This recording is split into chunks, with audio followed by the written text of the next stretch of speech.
Hi guys, so welcome to my very first Q&A here on YouTube, and just in case you don't know how this works because this is the first time, what I did was open up the sticker option in my stories on Instagram, invited persons in my IG community to ask me questions, and they did. So I got enough questions to cover about 3 to 4 weeks of Q&A, so I won't open it every single week because you guys threw those questions out. So you have to be following me on IG, of course. It helps if you have the notification bell set for my IG page so you know when I've posted about a sticker for you to add more questions. But for those of you who got in early, kudos to you. I'm going to answer as many as I can in this video. You asked a lot of questions ranging from my intimate and personal relationships, which I will answer. There are some questions you've asked about my personal life that I will answer. Motherhood, business, and emotional intelligence, advice for women. So I'm going to try and mix up the questions that I tackle in each video so we get a nice range in the conversation. So let's get to it. Before I do though, I want to say thank you to the persons who just responded to the sticker to say big up yourself, love you, thank you for doing those videos. I think you're gorgeous, I think you're amazing. I appreciate the blessings and the good vibration every time. So even though you didn't have a question, thank you for the good vibes. And this is your notification too. If you're not yet subscribed to my page, what are you waiting for? We're giving lots of good content here around self-management, self-love, and how to achieve more in your life day by day, week by week, year on year. So if that's something that you really want to get committed to, this is the space for you. So make sure you have subscribed, you have the notification bell set, and you share the video if there's anything in this that you think a member of your family, friend group, community might need to see. So let's get into the questions. The first question I got, or the first one that I will answer, because I don't remember the order this one came in, but this was one of the first ones. And the question was, how do I respond to or handle negative criticism and bullying as I'm elevating and growing? Now, I wrote a book. If you haven't heard about it, it's called Kill Fear, The Art of Courageous Living. And I'll put in the description a link to purchase the book on Amazon if you want to buy it. But in that book, I spoke about how criticism almost locked me out of my potential. So let me start by saying I have not always been unafraid of criticism. Growing up as a girl in Jamaica, one. Two, not coming out of privileged circumstances. And three, not being naturally confident in yourself as a kid, because I was skinny. I got teased about my eyes being too big, and because you're skinny, then them call you lanky and you're too long. And I had bow legs, still have them, but at the time that was also something to tease me about. I came from a single parent home, so the fact that me never have no father come and no meetings or Father's Day, anything, that was also a reason to tease me. And then I'm not from well-off circumstances, so little things as a child you can probably relate. Not being able to travel, never being on a plane, not having a passport, all of these things that people find to point out how inadequate you are and how much better their life is than yours, which in their mind makes them better than you, caused me to question myself as a child growing up. So I was not naturally immune to criticism, and I don't think any of us are born with that immunity. So what you're seeing now is the consequence of years and years of thinking about how I'm responding to criticism. And the first thing I realized is that the criticism is going to come no matter what. There's nothing you can do to avoid criticism. You can sit down in one corner by yourself, not troubling anybody, not discussing people's business, and just meditating. And there's somebody who's going to criticize you and tell you that you're pretending that you're better than people and you are more religious and pious than all of them. There are some people who are literally grievances looking for a cause. They are just a problem and they just want an opportunity to make that problem manifest. They always have an issue with everything and everybody. So I learned that. That was one of the things I learned first. People are always going to have something to say, whether it's positive or negative. You have no control over it. And if you allow yourself to be slowed down by their comments, by their ill-informed and ignorant interpretation of what you are doing, of who you are, of the direction of your life, of the purpose and the calling of your life, if you allow those criticisms to slow you down, you'll never get to where you need to go.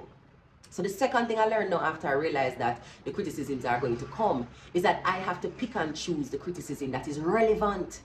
And this is one of the things that I discussed in Kill Fear, the fact that in this generation, with these comment bars on Instagram and Facebook and Twitter for you to give your replies and your feedback and your own comments on somebody's behavior or photo, everybody has an opportunity to share their opinion. But let me tell you something, sharing the opinion does not make the opinion important.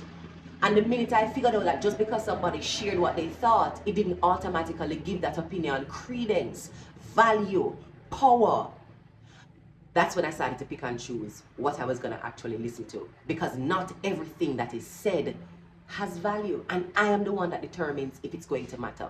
So what I call it is goal relevant criticism. So if I am combing my hair and somebody says, boy, the oil where I use ruin the ends, or you should oil your hair because the scalp look dry.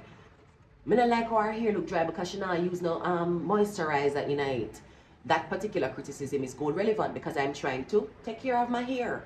So what I'm going to do, even if you give me that criticism from a place of anger, from a place of scorn, I will ask myself, is that relevant to what I'm trying to do? Is there anything there that I can take and apply to improve myself? And if the goal is to have good hair, then I'll take the goal relevant criticism about moisturizing the hair so it don't look dry. But if I'm sitting down reading a book and you're going to pass and tell me that you think my forehead too big, or you don't like the person when I sit down beside, or you don't like my clothes, or you don't like how I smell, my goal was to sit and read a book. I'm trying to find a place of peace. If me dip on the track, I run a race and you start quarreling about how me need them knock, my goal is to run the race and win. Your criticism about my acne doesn't help me to achieve my goal. If I'm cooking pasta and you walk in and tell me, say, you know, like my foot size, you know, like my second toe longer than my big toe, none of that is relevant to me making the best pasta I can make.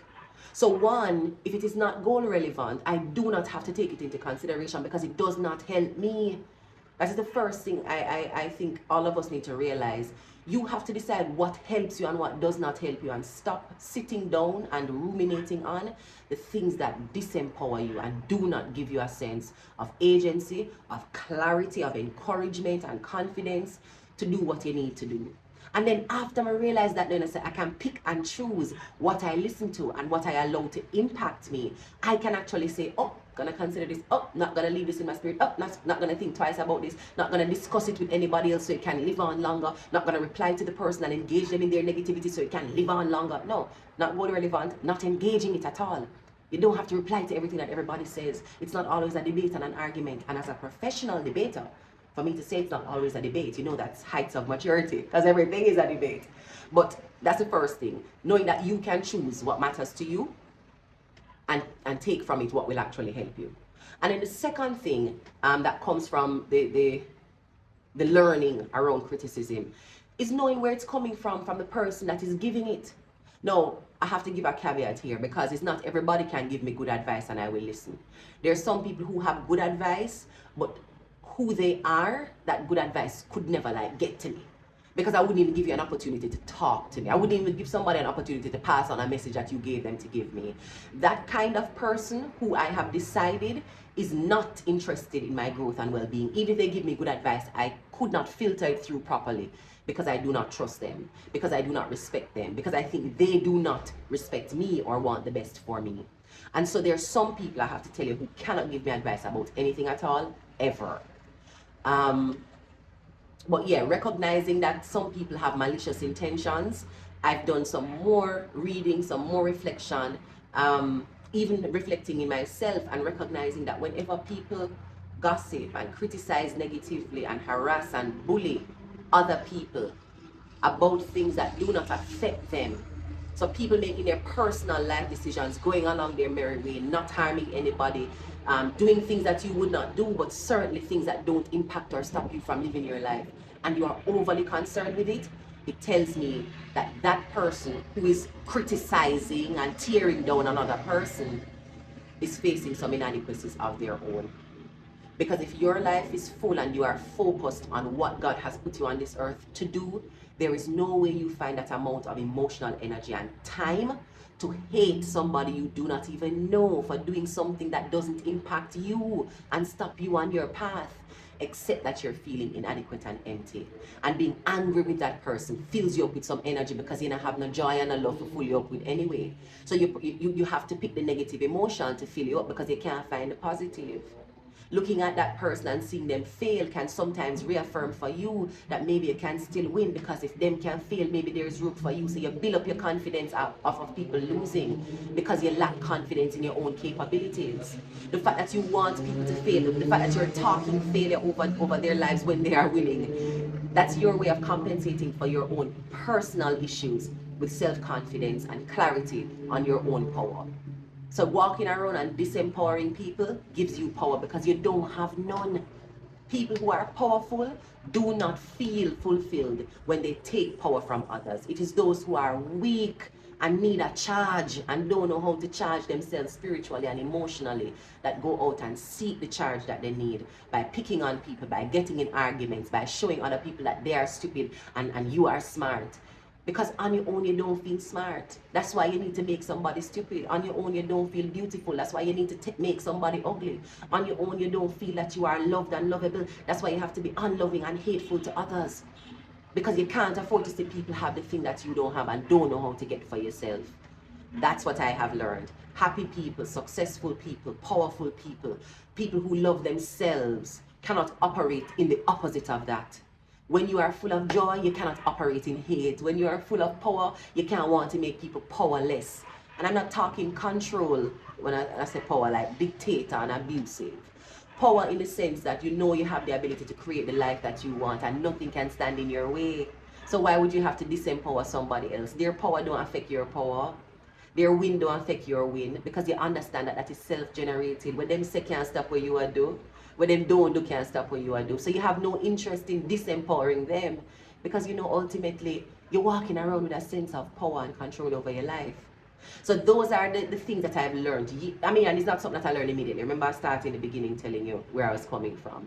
But first of all, understanding that the criticism is not going to disappear. So I can't sit and wait on people to stop. I have to find a way to thrive despite it. 2, I have the opportunity and the choice, the power always to decide what I'm going to listen to and what I won't listen to. And 3, I understand that people who are unnecessarily nasty, mischievous, malicious, vindictive, vitriolic, do that from a place of lack. And I can't join them in that exercise of trying to build up themselves on negativity. So I have to leave them to figure out their own healing. So that is how I deal with the criticism. And any kind of public condemnation that might come from people who just not like me, even if I'm not doing anything that troubles or bothers or stops their success. And even if I'm doing well and thriving, them just finding something to say, that's how I deal with it. In essence, not dealing with it because their issues are not my business, so they need to figure out them issues. I'm not going to make their issue my issue. So, next question. Am I currently in a romantic relationship? So I got this question quite a few times. Going to answer it. The answer is yes, I am. I've been enjoying the opportunity to get to know somebody outside of the glare of the public eye, not having to think about whether I am putting on a performance or they are putting on a performance for the public's approval or the public's gaze. So that has been one of the reasons why I have protected my relationship and kept it private. I mean, people in my life, you know, my friends, my family, they know who I'm in a relationship with, and they celebrate the milestones with us and participate in lots of the activities that we do in terms of going out and all of that. So I have the benefit now, which I did not have for a while, of building a relationship privately, which before social media was the norm, right? Nobody needed to know. You didn't need to go on stage and declare who you were dating. And I just don't feel, having gone through the opposite of what I'm going through now, it's not something that I relish. It's not something that I see any gain or benefit from. In fact, I remember even how my last relationship got public. It was a tabloid, right? So they saw the person I was dating at the time and realized it would be great for news, and that is how it became public. because somebody thought it would be great news to sell the paper. So even in that, it wasn't even a choice I had to share that publicly. I was actually forced. You know, it was sold to the public, and that's not something I would choose for myself. That's not something I would choose for anybody else. If you are, you know, publicly sharing your relationship, there's nothing wrong with that either. The value there is, and the differentiator there is that you do that by choice. You have to be able to choose the parts of your life that you want to share with absolute strangers.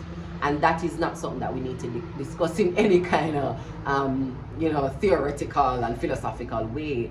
We have to be able to choose what we share online, and it's our responsibility to set those boundaries to preserve the sanctity of whatever it is that we find to be precious and valuable. So yes, yes, yes, yes. I will not share any more details there, but to answer the question, absolutely, yes, I am. The next question, what 3 books would I recommend for young women? Now, before I tell you the actual title of the books, there are some issues that I think every young woman has to look at within herself. 1, finances, money, financial security, financial independence. If you're not looking at your money, your wealth, creating your own path, securing your own bag, you're doing yourself a disservice. Remember, you live in a world where they are willing to pay you less than they pay a man, even if you are more qualified than the man, more experienced than the man, or have the same qualification and the same experience as the man, and the last of them must pay the same.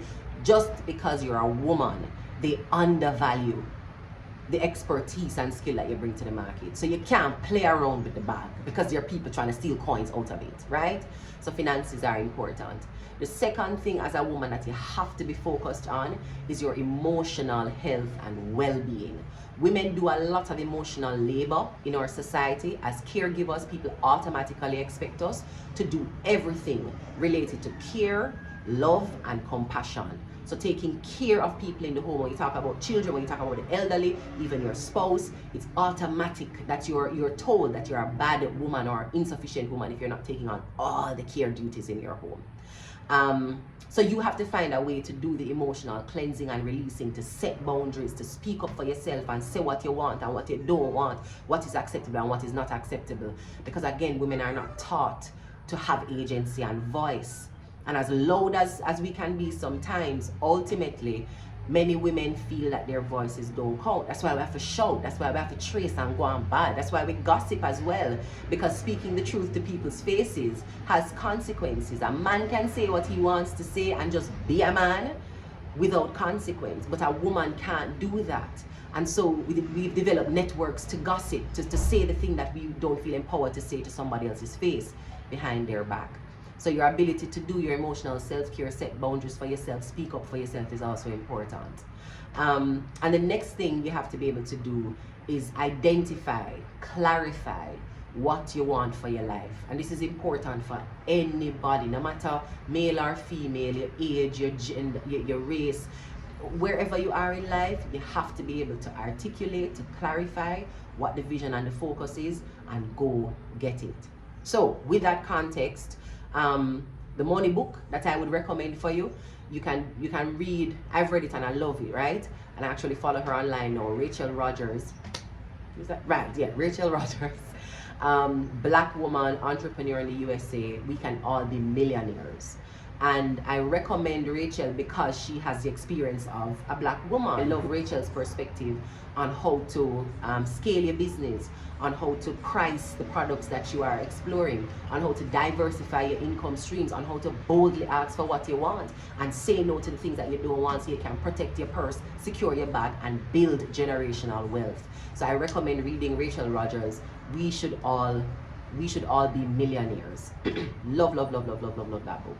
The second book related to emotional care and emotional health is actually 2 I'm going to drop on you. You asked for 3 books in total, but you're going to get a little more.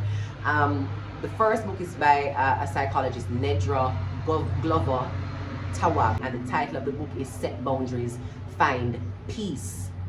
As I said, boundary setting is important. Women are guilt-tripped into having no boundaries so that we can feel loved, so we can be accepted, so we can be approved and told that we are worthy enough and we are good girls. No man is walking around trying to be told he's a good boy, but we want to be good girls, right? We want people to like us and say nice things about us and don't criticize us.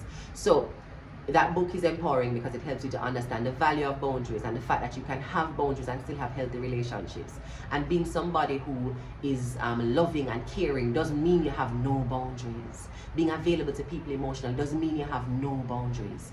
So it's a great book on emotional hygiene as well, so you don't feel too guilty about it. And even if you feel guilty, you still have the language to say no to the things that you don't want and yes to the things that you actually want, to confront people and clarify when they have violated a boundary and to establish consequences for boundary violations. So people don't drag you all over the place and turn you into a buffoon, a yamhead, a menke, whatever description is relevant. And the second book under that same emotional health category is All About Love by Bell Hooks. That talks specifically about love. Not just the intimate partner love, but the self-love that is required to put you in a space where you can actually love somebody else. So understanding how to love yourself, showing up in loving practice for yourself before you start thinking about the ways you want somebody else to demonstrate love to you. Women fall for the fairy tale socially that we are damsels in distress and that there's a man that's running to take us out of the tower and make us their princess, and we run off into the sunset because they save us with their love. That's not the case. You can't love a man into changing. That's another thing that we are taught. That's not the case. There are a lot of messages around love, falling in love, it being spontaneous and following your emotions. That's not how love works. Love is deliberate and love is by choice. And I'll do a separate video on the myths about love. But as a woman, I saw very clearly how that love work becomes ours. You'll be in relationships with men who tell you, boy, I don't know how to define love and describe love. But they love you. And you accept that without anything to quantify or clarify it. But you're hungry for the love as a woman, and every movie you watch, the woman is looking for love, and the woman is finding love, and the woman is searching for love, and the woman is talk about love, everything woman does talk about love. So, and there is not a lot of direction around it. It's okay for men to not understand love, you know, but culturally women are expected to understand the love, right? We are the loving people. Again, going back to the care work that we have to do. But that book has been very clarifying, helping me to define love ingredients, how to know when love is present and missing, and how I'm loving myself and how I'm not. And then the final book is around purpose, life's meaning, clarifying what you're here to do and getting yourself on the path to doing that as quickly as you can. One of the books that really jolted me with the clarity I needed around purpose and setting up systems and disciplines and habits that would actually get me to a place of success was The Slight Edge by Jeff Olson.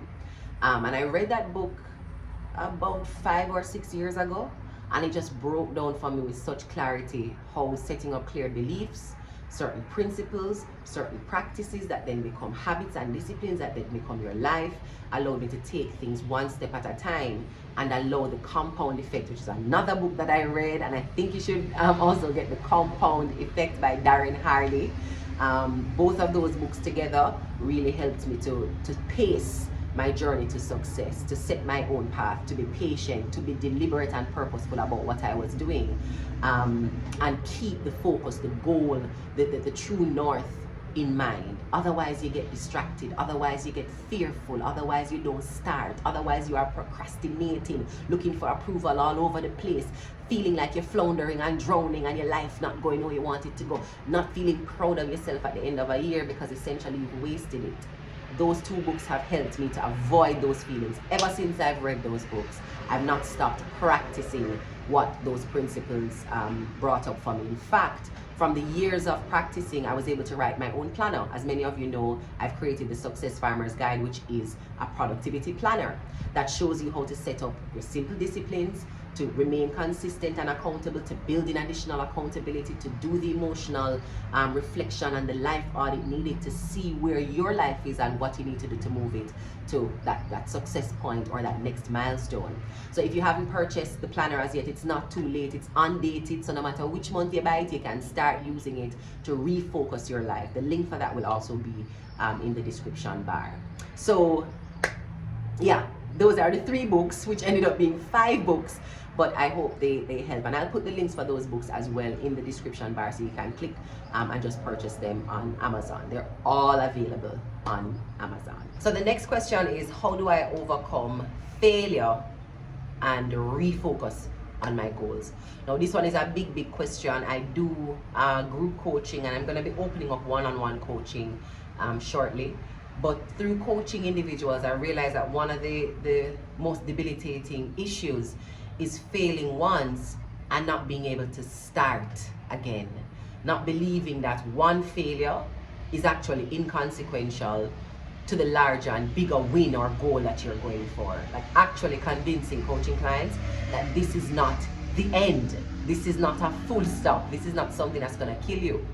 But how I've been able to do it, short answer, is actually using my planner. So I've mentioned it before, having a planner. The Success Farmer's Guide lays out a couple of things. One, the goals that I'm trying to achieve, and secondly, the milestones to get to each of those goals, and then the daily habits and disciplines that should get me to my milestones. So if I focus on one habit, one discipline at a time, even if I don't get to the milestone when I want to get to it, even if I don't get the amount that I want related to the milestone, if it's something that I can quantify, if I'm sending out emails and I'm getting pure rejections on job applications, if I continue with the daily discipline of reviewing my resume, of updating the resume as an example, of looking for opportunities in the field, of practicing my interview skills, of getting feedback on what I could do now or do differently, starting a side hustle in the wait time or the lag time, getting a new job. Whatever the daily disciplines are that I'm committed to, the only time I fail is if I stop doing them. So the planner helps me to recognize that failure is not the outcome. It's not the thing that the world does to me or the response of the world to my work. Failure is if I stop. That is the only way anybody can fail, is if they do not do. Every do doesn't have to be a win, you know. But never doing is automatically losing. Never doing is the automatic failure. It is defaulting to loss, to no achievement. And the minute I clarify that in my head, that the only failure is to not attempt, is to not try, is to stop doing what the small steps are that get me to my milestone and my goal. The day I realize that I cannot fail, the only failure is if I don't move. And so the power is always in my hands to win. And if the power is in my hand to win, I am a winner. So I'm going to use the power to win. So one, the framing of what failure is. Well, two, because the first is laying out the goal and knowing what you want to achieve. If you don't know where you want to go, you can't even know if you're failing or not. Sometimes we think we're failing, and we're failing to impress people, but you're not failing towards a goal because you don't have any goals. You're not failing to achieve a milestone because you don't have any milestones. You're just failing to feel successful in the eyes of others. You're failing to impress people. You're failing to get compliments. You're failing to be liked. But it doesn't mean you're failing at life. So the first thing is to establish some goals, some milestones, and some steps to get you to the milestones that get you to your goal. And the Success Farmer's Guide helps me to do that year on year. Secondly, reframing failure as something that I have the power to avoid. It's not an automatic consequence for me. I'm only going to fail if I don't act. And then the third component of my ability to change how I'm looking at failure is also to recognize that when I don't get an outcome from the world, I'm going to name that differently. So I'm not calling that failure, because remember, failure is if I don't try. So once I try, I can't fail. Now, if I try and I don't get the result that I want, that's not called failure. That's called learning. That's called experience. On my journey to success, I don't want any experience. On my journey to success, I don't want to learn anything. On my journey to success, I'm not willing to make a mistake. Then what kind of journey am I on? I'm expecting things to be baked and laid out and properly served for me in the cubes and slices I need. Am I waking up and expecting to live in a fairy tale? I'm not unreasonable. I don't have rose-colored glasses on. I don't have nonsensical expectations about what success requires. I'm very clear that success requires taking risks. I'm very clear that success requires rejection. So I know what I expect in the process of success. So if I get a rejection on the path to success, that's not failure. I only fail if I don't try. That's experience. That's learning. That's wisdom. And I want the wisdom so I can make better decisions. Too many of us want to know how to do things before we learn how to do them. And I will say that again. Too many of us want to know how to do things before we learn how to do them. You have to learn it first. And in the learning, you're going to make a mistake because remember, you don't know yet. But as you learn, you develop the wisdom and the knowledge to get better. Just like a baby who is walking. Them can't know how to walk before they learn how to walk. No matter how you watch the person putting a foot in front of the other, you don't know how to do it until you balance your center of gravity and begin to move 1, 2, 3. And then sometimes the baby is going to fall. So what are you going to do? Sit down on the ground and don't get up? So in terms of the resilience required after you drop on the ground, remember we have to frame failure properly. See the rejection, see the no's, see the closed door, see the slow to form and the slow to develop and the slow to get to the finish line. See all of that as knowledge and wisdom. And then to give me the strength to get back up, there's another thing that I look at, or a framing in my mind. I call it having my baby face on, which goes back to the same baby analogy. When a baby is learning to walk, when them drop one time, they don't sit down and say, boy, this walking thing is not for me. That drop your hat, Jesus, I lick up my elbow, I lick up my knee, I can't bother walk. I'll just sit here and make them lift me up and carry me when I need to go. No, baby does that. The baby falls and the baby gets right back up, even if they have to sit and cry for a little bit. The baby knows he or she is getting right back up.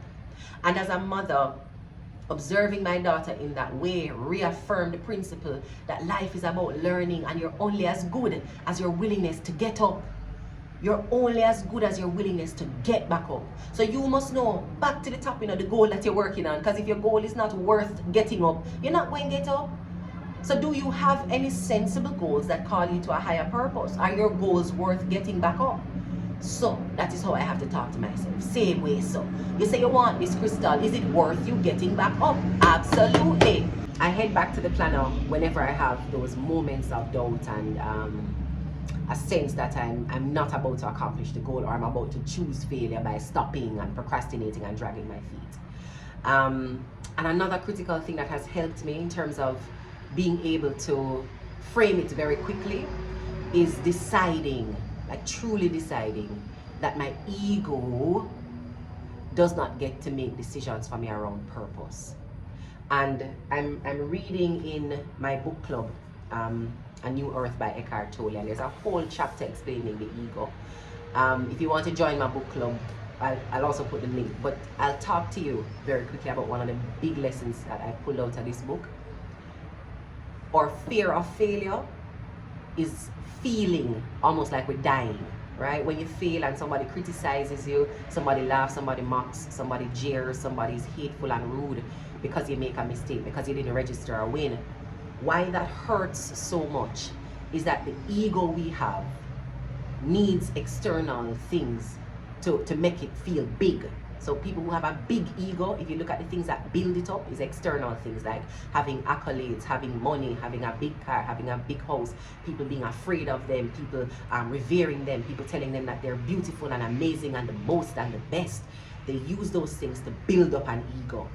And so, of course, if that is the content of the ego, if that's what the ego is made of, the external validation, when you don't get it, the ego is dying, because the bigness of the ego is now getting small.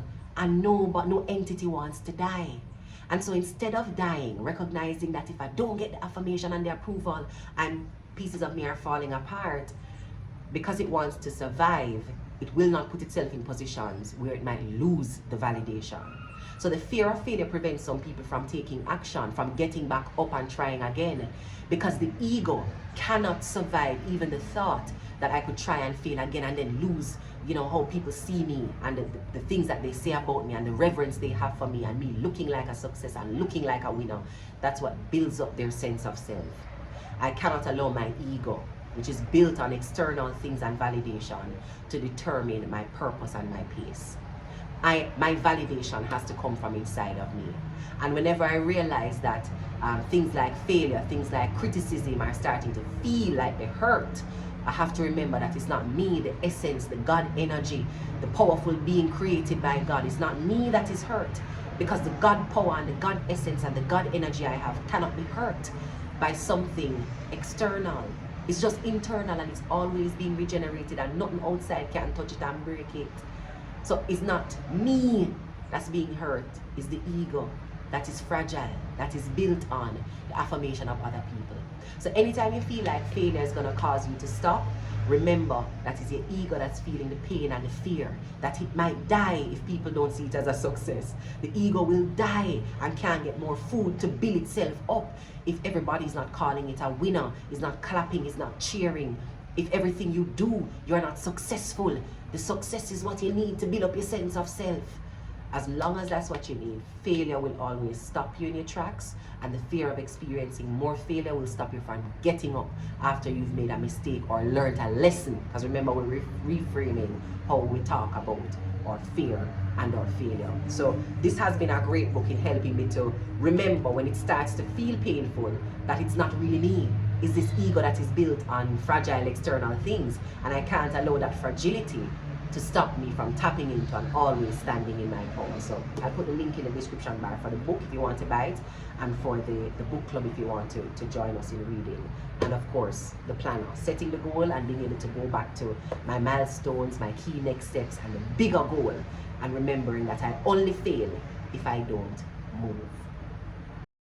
And that's where we pause for our very first Q&A session. Remember to subscribe and set the notification bell so you'll be the first to know when I put up the second part of my Q&A. And if you want to drop a question, you have to be on Instagram and you have to catch that sticker whenever I put that up in my stories. Thank you guys so much for watching. I hope these questions have been helpful, and let me know in the comments which one of these responses have been helpful to you, and any book recommendations that you might have as we build out our book club for 2023.